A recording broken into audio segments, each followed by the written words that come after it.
அம்மா பாத்துட்டுனதாலே நானும் காலேஜுக்கு கிளம்பி போனேன். அங்க சொல்லி தரது ஒன்னும் புரியல. முட்டி போட வச்சார் சாரு தரில.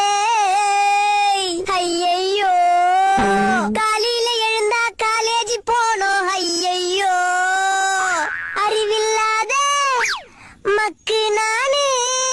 என் ப்ரொஃபசர் கிட்னில இருக்குது ஸ்டோன்.